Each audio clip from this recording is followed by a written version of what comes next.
يمكن في ناس مننا ما وقفتش شويه وتعرف يعني ايه نيه، يعني النيه دي اقولها ازاي واصيغها ازاي بشكل، وركزوا بقى في الكلام ده، بشكل يساعدني انه لما اتعرض لضغوط الحياه والمطبات بتاعه البيزنس او اي حاجه في الحياه، الحياه كلها مطبات، ازاي اصيغ النيه والاهداف بتاعتي بشكل يساعدني ان انا اتخطى المطبات دي لما تحصل في حياتي.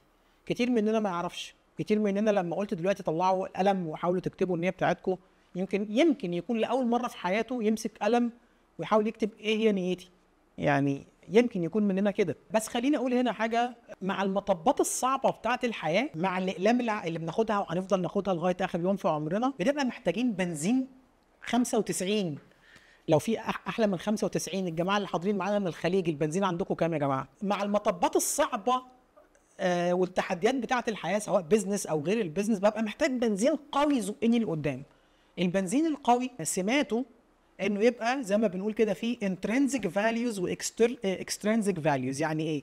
يعني نيتي كل ما كنت قادر اخلي فيها حاجات تخصني انا وتنفعني انا من ناحيه، وازود عليها حاجات تخص الاخر وتنفع الاخر، التوليفه دي بتخلي البنزين اقوى، بتخليني اعرف اتحرك لقدام اكتر. طب يعني ايه يا وليد الكلام ده؟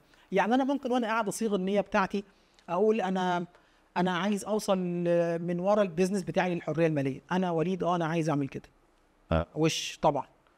طب بس عايز توصل للحريه الماليه ليه؟ وعايز توصل لحريه الوقت ليه؟ وعايز توصل لحريه المكان ليه؟ هل لو انا بقى عندي الحريه الماليه المطلقه ديت، اللي يعني ايه حريه ماليه؟ يعني انا صاحي من النوم مش مجبر اشتغل، انا صاحي من النوم بشتغل عشان انا حابب اشتغل، لكن الفلوس موجوده في حياتي. لو انا نمت وما اشتغلتش لغايه لما اموت الفلوس موجوده تصرف عليا كل احتياجاتي. انا هوصل للحريه الماليه دي عشان اعمل بيها ايه؟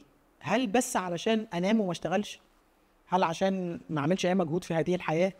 ولا عايز اعمل من وراء الحريه الماليه وحريه الوقت والمكان زي ما سيد قال مثلا، انه اقضي وقت اكتر واجمل مع الناس اللي بحبهم في حياتي، اعمل اعمال تساهم في انه المكان اللي انا عايش فيه والمجتمع اللي انا عايش فيه يكون افضل، ويبقى جزء من المال اللي موجود في حياتي ده اعمال خيريه ففيها الاخر.